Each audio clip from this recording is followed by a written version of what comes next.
warahmatullahi wabarakatuh. Kembali berjumpa dengan saya, Hersbun Arif dari Forum News Network. Langkah mantan Gubernur DKI Jakarta Anies Baswedan menuju Pilpres 2024 secara politis tidak lagi terbendung. Kepastian Anies bakal menjadi salah satu bakal calon presiden itu bisa dipastikan dengan sikap Ketua Umum Partai Nasdem, Surya Paloh. Partainya akan tetap mengusung Anies Baswedan pada Pilpres 2024 apapun yang terjadi. Surya Paloh bahkan menyebut pencapresan Anies ini sebagai the ultimate goals, alias tujuan utama Partai Nasdem.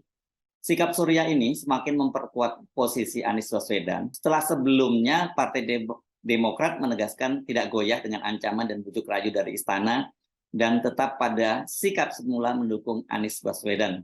Dengan begitu, operasi-operasi politik istana untuk menghadang Anies Baswedan ini melalui jalur politik sudah tertutup dan seharusnya dihentikan. Yang tersisa sekarang, jika Pak Jokowi tetap ingin menghadang pencapresan Anies, tinggal satu opsi saja, yakni melalui jalur hukum. Koalisi besar, Nasdem tertarik atau tidak? Untuk apa? Ujar Surya Paloh dalam wawancara dengan stasiun televisi CNN di Nasdem Tower pada hari Jumat 5 Mei 2023 dan wawancara itu baru ditayangkan itu 3 hari kemudian ya, ini pada hari Senin tanggal 8 Mei 2023.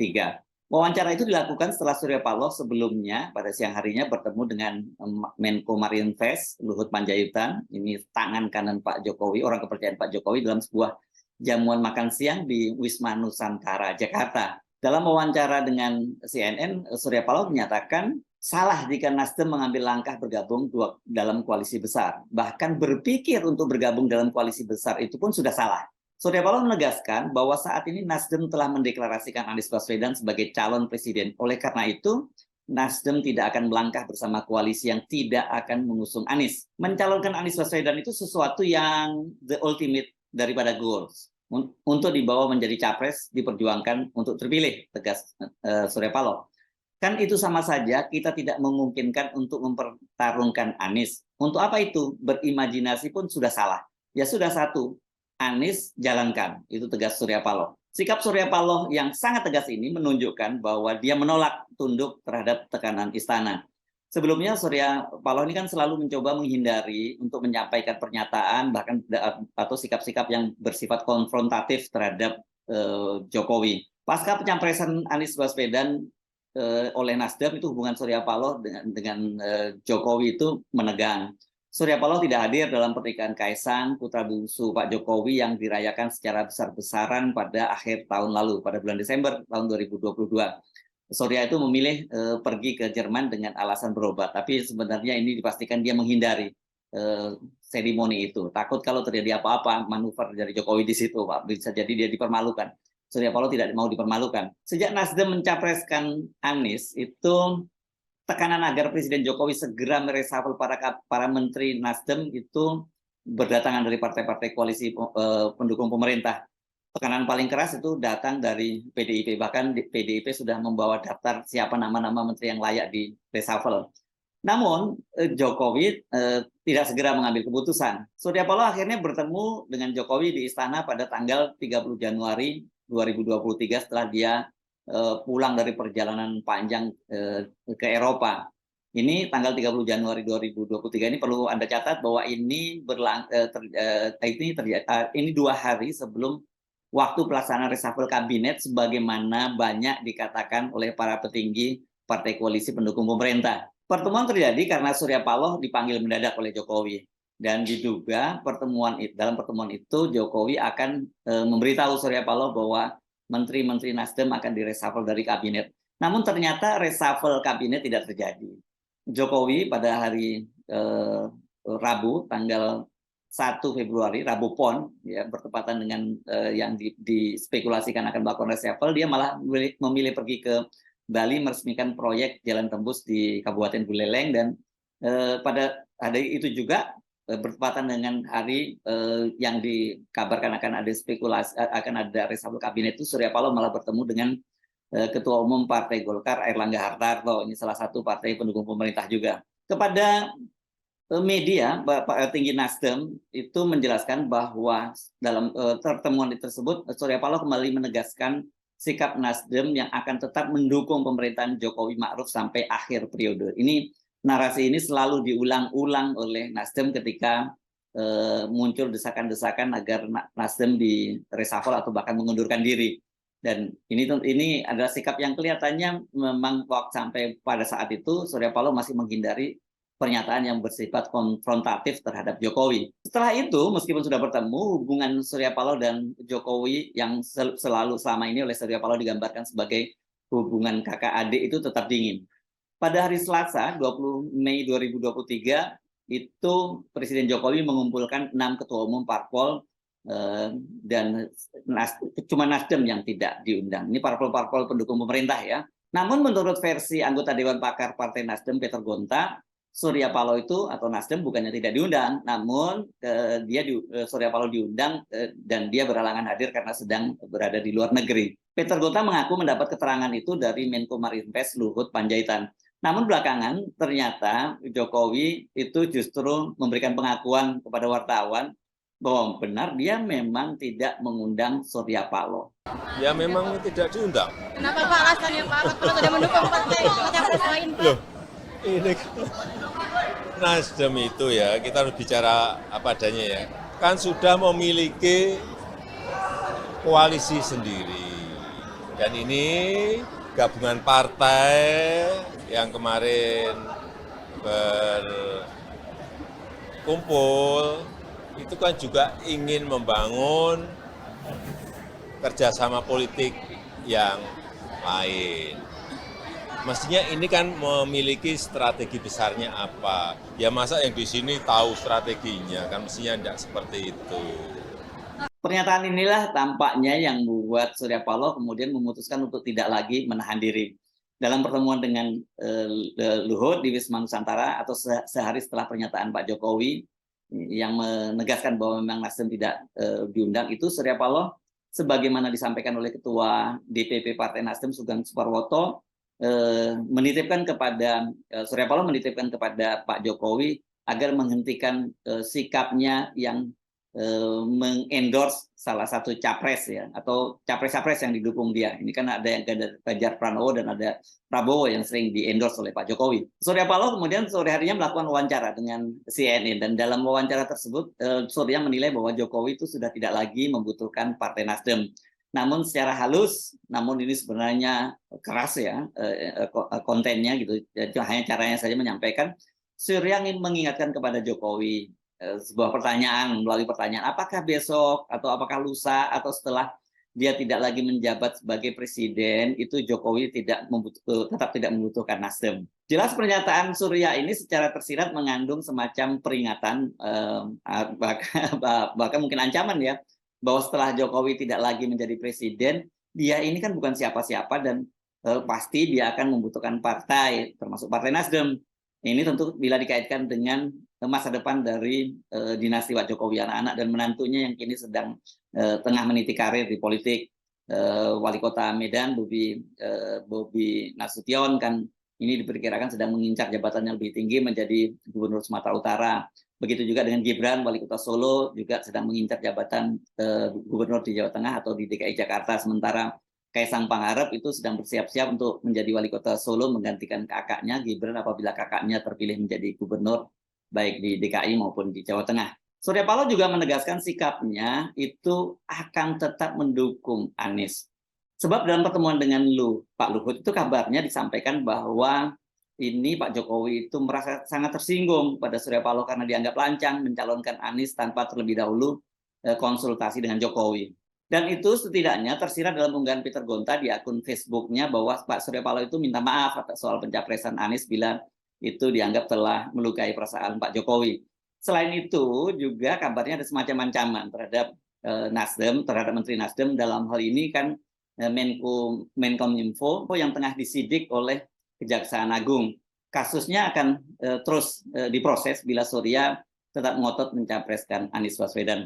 Dengan pernyataan Surya bahwa pencapresan Anies itu akan jalan terus dan itu adalah ultimate goal, Surya ini telah memutuskan bergeming dengan keputusannya dan akan menghadapi apapun risikonya. Keputusan Surya Paloh ini, seperti saya sebut tadi, menyusul sikap Partai Demokrat yang sebelumnya juga dirayu oleh dua utusan istana, Erlangga Hartarto, Ketua Umum Partai Golkar, dan Ketua Umum Partai Kebangkitan Bangsa, Cak Imin, ya, atau Muhaimin Iskandar. Bedanya kalau Erlangga tidak mengaku bahwa ada semacam misi tersendiri gitu, hanya dia menyebut itu semacam silaturahmi, tapi kalau Cak Imin setelah berputar-putar sebentar, akhirnya dia mengakui bahwa dia memang sedang merayu Demokrat agar bergabung dengan koalisi besar gitu. Selain dirayu, sebelumnya kan Demokrat ini juga sedang menghadapi tekanan politik yang sangat besar. Partainya ini akan diambil alih oleh Kepala Staf Presiden Muldoko yang kini tengah mengajukan peninjauan kembali di Mahkamah Agung. Jadi ada semacam pesan halus, bila Demokrat bersedia berkoalisi dengan Partai Golkar atau koalisi besar, maka partainya akan selamat. Tapi konsekuensinya ya kalau kemudian Demokrat itu mundur dari koalisi persatuan koalisi perubahan untuk persatuan, ya Anies yang akan batal nyapres. Ini pilihannya sangat dilematis bagi Demokrat. Kalau dia tetap mengusung Anies, ada kemungkinan partainya akan hilang, ya, dan mereka juga ini pasti jauh lebih besar dari sekedar kehilangan tiket Anies nyapres kalau bagi Demokrat, ya. Namun sebagaimana dikatakan oleh Ketua Umum Partai Demokrat, Agus Harimurti Yudhoyono, dalam jumpa pers dengan Caimin, dia menyatakan bahwa mereka sepakat untuk menghormati pilihan masing-masing dalam Pilpres. Artinya Demokrat itu tetap bertahan mendukung Anies dengan segala konsekuensi hukum dan politiknya. Tadi kita memang nambah sedikit karena masih ada hal-hal yang ingin kita diskusikan. Dan dalam pertemuan empat mata tadi, sebetulnya sekali lagi tidak ada yang terlalu jauh, terlalu berlebihan untuk dianggap sebagai sebuah manuver politik yang begitu menentukan.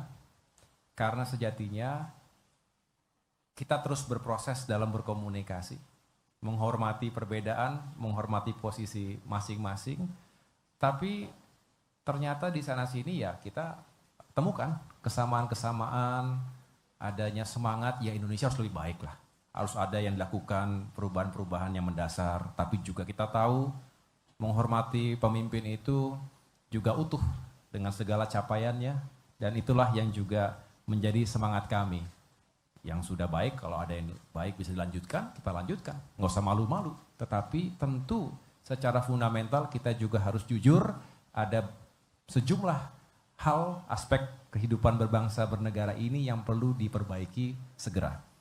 Jadi di situ sebetulnya tidak lebih dari itu, dan tentunya kita sekali lagi mengedepankan etika. Kami berdua menggunakan etika. Kita tahu kita punya standing saat ini, sekali lagi per hari ini saya di Koalisi Perubahan, Demokrat di Koalisi Perubahan, PKB ada di Koalisi Kebangkitan Indonesia Raya, saling menghormati, dan itu menurut saya bagus sekali. Ya, memang dari awal saya punya keinginan untuk terus mengembangkan koalisi. Salah satunya adalah memperbesar jumlah koalisi KKIR sama KIB. Ya, memang salah satu agenda saya adalah upaya mempengaruhi partai-partai, termasuk rencana saya mempengaruhi Mas AHY. Tapi setelah ketemu, ternyata imannya kuat di sana.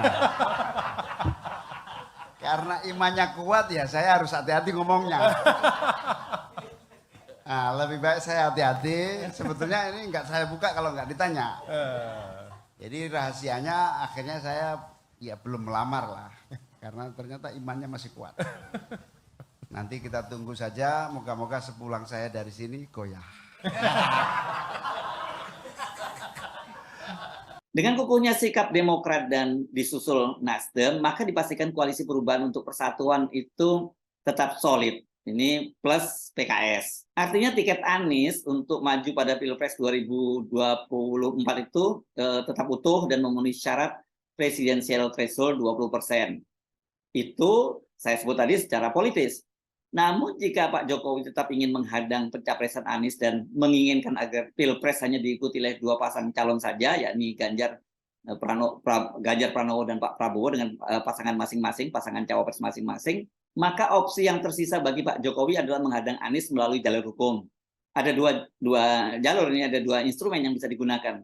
Menghidupkan kasus Formula E di KPK yang sampai sekarang ini masih menggantung, dan mendorong proses peninjauan kembali di MA, Mahkamah Agung, supaya memenangkan kubu Muldoko. Seperti saya pernah bahas dalam konten sebelumnya, instrumen Mahkamah Agung ini, peninjauan kembali di Mahkamah Agung ini lebih berbahaya dan sulit dibendung dibandingkan manuvernya di KPK. Kalau di KPK ini kan masih ada proses yang disebut namanya pra-peradilan, dan kemudian sampai kemudian proses itu inkrah, itu panjang prosesnya, mulai dari tingkat pengadilan mulai dari pengadilan tingkat pertama, pengadilan tingkat banding, sampai kemudian ke kasasi di Mahkamah Agung. Jadi lebih panjang lah prosesnya, dan itu berkejaran dengan waktu pendaftaran pada bulan September nanti ya, pendaftaran Pilpres maksud saya.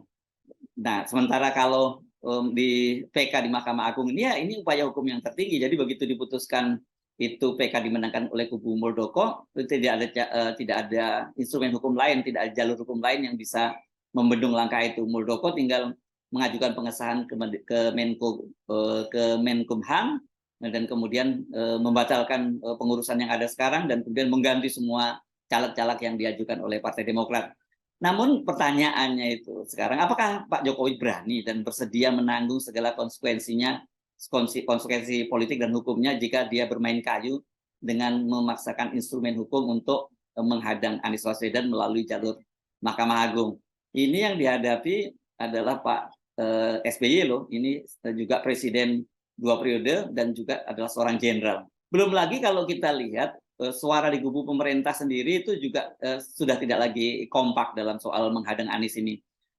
Ketua Umum Partai Gerindra Prabowo Subianto misalnya ketika bertemu para purnawirawan, para pendukungnya itu, dia mengingatkan agar kita jangan terlalu tegang menghadapi Pilpres 2024. Menurut dia, baik Ganjar maupun Anies itu adalah putra-putra terbaik bangsa, dan dia juga mengajak agar maju Pilpres ketiganya dengan baik, karena kedua-duanya adalah sahabatnya.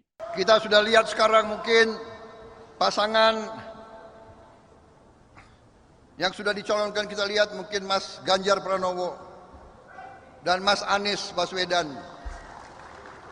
Saya ingin sampaikan, mereka dua-duanya adalah putra terbaik bangsa Indonesia juga.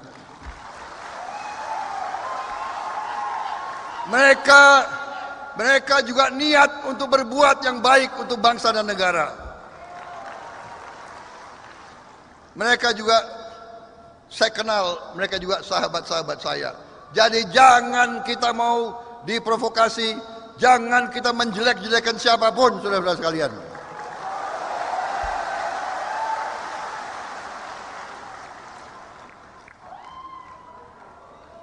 Kita akan bersaing dengan gagasan, kita akan bersaing dengan ide, kita akan bersaing dengan program. Perbedaan tidak ada masalah. Perbedaan tidak ada masalah. Mari kita menjadi bangsa yang dewasa. Marilah kita jadi bangsa yang berjiwa besar. Marilah kita menjadi bangsa yang percaya diri. Bangsa yang tidak mau diobrak-abrik lagi, tidak mau diadu domba lagi, saudara-saudara sekalian. Walau tidak secara langsung, sesungguhnya pernyataan Prabowo ini lebih tepat sesungguhnya diarahkan kepada Jokowi yang masih terus cawe-cawe dalam pencapresan. Saya Hersbunarif dari Forum News Network. Sampai jumpa lagi. Wassalamualaikum warahmatullahi wabarakatuh.